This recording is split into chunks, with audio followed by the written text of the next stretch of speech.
Hello friends, welcome back to my YouTube channel. In this video, we are going to discuss true-false based questions from numerical analysis and design paper along with the reason why it is true or false. Question 1. Minimize the number of arithmetic operations whenever possible. The statement is true.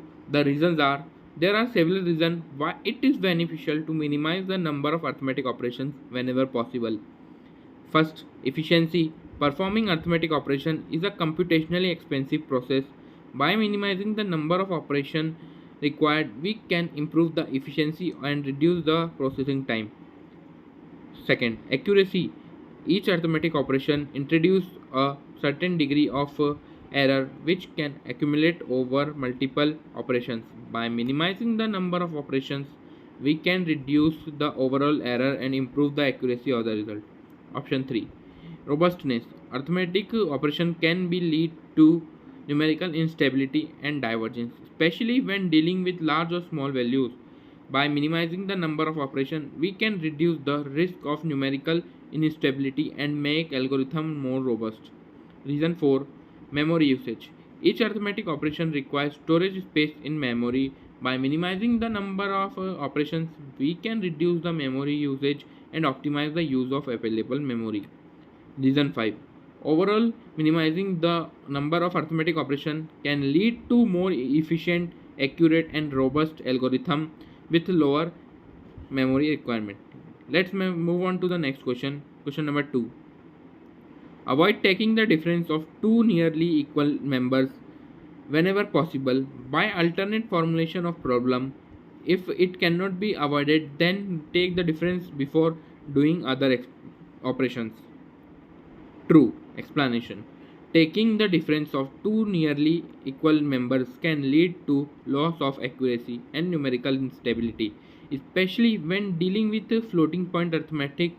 This is because the difference between two nearly equal can result in very small number that may be lost due to the limited precision of floating point arithmetic. For example, consider the subtraction of two nearly equal numbers a 1.00001, b 1.0002, c is equals to a minus b.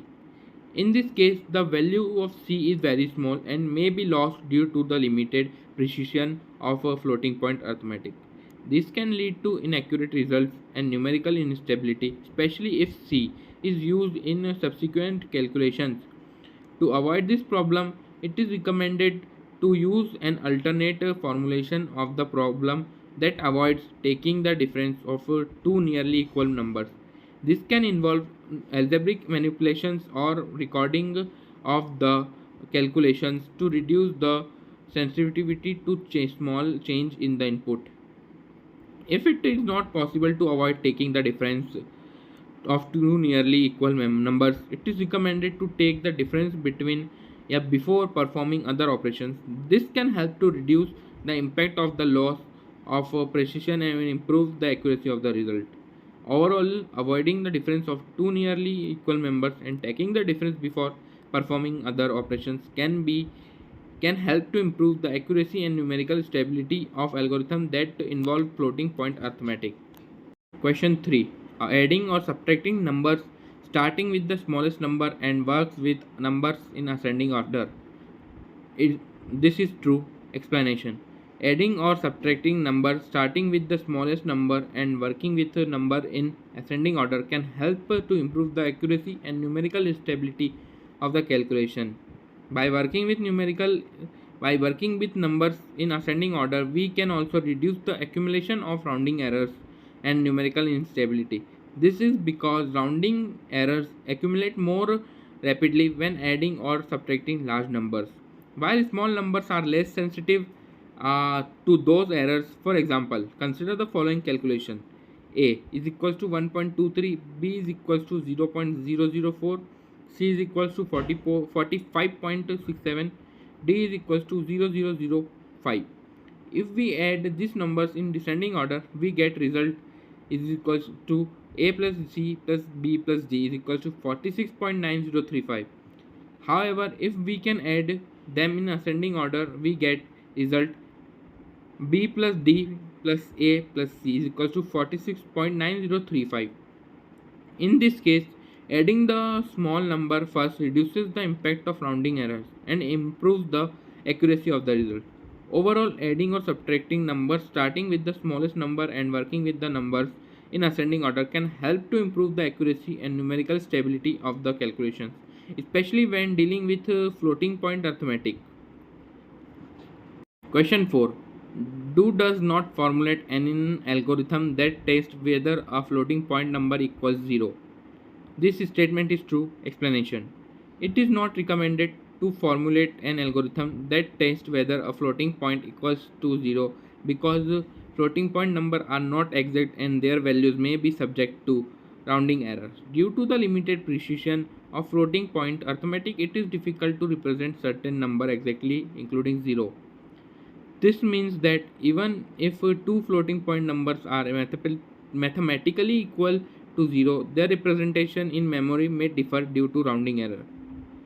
Instead of testing whether a floating point number equals 0, it is better to use a threshold, threshold or tolerance value to check whether the absolute value of the number is sufficiently small. Thus, this approach is also known as ellipse test. Using ellipse test, we can handle floating point number more accurately and robustly than testing for exact equality to 0. Question 5th. Three conditioning of problems is normally due to improper formulation and can be eliminated by carefully reformulating the problem. A practical way if detect suspected ill conditioning is to alter the parameters by small amount and observe their effects on the solution. This statement is true. Explanation. The statement is true partly true. Third conditioning of problems can be ill conditioning of the problems can be due to improper formulation, but it can also be due to the nature of a problem itself. Ill conditioning means that small changes in the input or parameters of the problem can lead to large changes in the output or solution. This makes the problem difficult to solve accurately and can lead to numerical instability.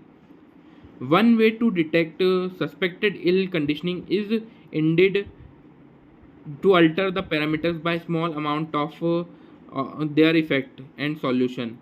This is known as sensitivity analysis. By analyzing the sensitivity of the solution to change in the input parameter, we can determine whether the problem is well conditioned or ill conditioned.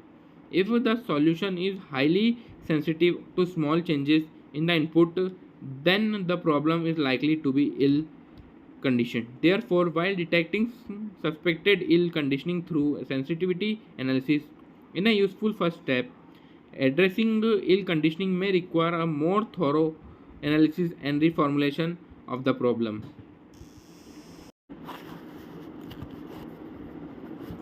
Question 6. After a numerical algorithm is obtained, check if it can lead to numerical instability. In such algorithm, error grow in each step of the calculation. In such calculation, reformulate the solution procedure to get a stable numerical algorithm. This statement is true. The statement is partially true.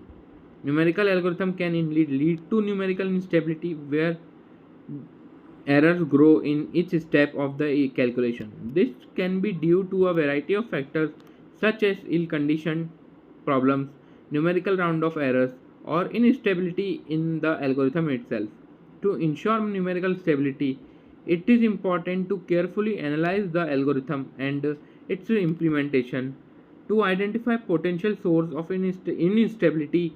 This may involve testing the algorithm on a range of input values, examining the behavior of the algorithm as the input values are varied, and comparing the result with analytical or exact solution where possible. Therefore, while checking for numerical instability, it is an important step in the development of numerical algorithm. Addressing instability may require a more thorough analysis and reformulation of the algorithm to ensure that it is stable and reliable for a range of input output values. Question 7. If severe rounding errors and consequent loss of significant digit is anticipated, and if no alternate formulation to avoid this is possible, then carry more significant digits in the critical calculations using floating point numbers in double precision mode.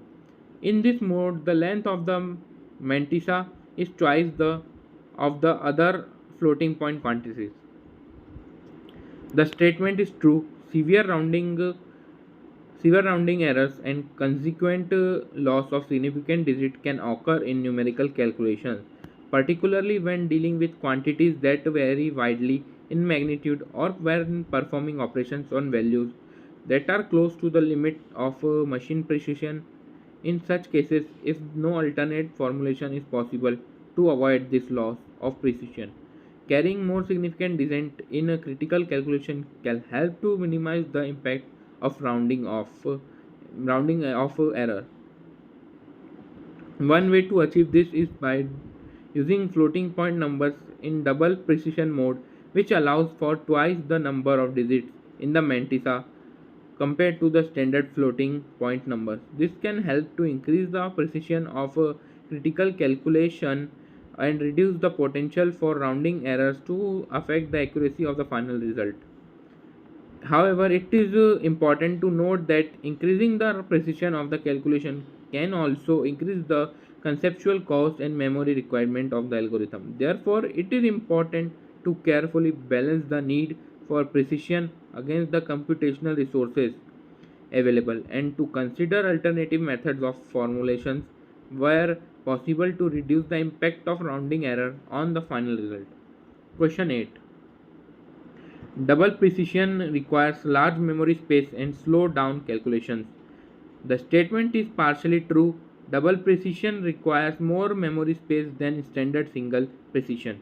As double as each double precision floating point number requires 64 bits of memory compared to 32 bits for a single precision number. However, whether or not double precision slows down calculation depends on the specific context and conceptual requirement of the algorithm. In some cases, double precision may be necessary to achieve the desired level of accuracy or to avoid numerical instability caused by rounding error. In this situation, the benefits of instead precision may outweigh the additional memory requirement. And let's move on to the last question, question 10. The iterative method are compared on following parameters: A. The rate of convergence. B. The amount of computational effort per iteration. C. Sensitivity of the method to the starting value and the intermediate values. Yes, correct.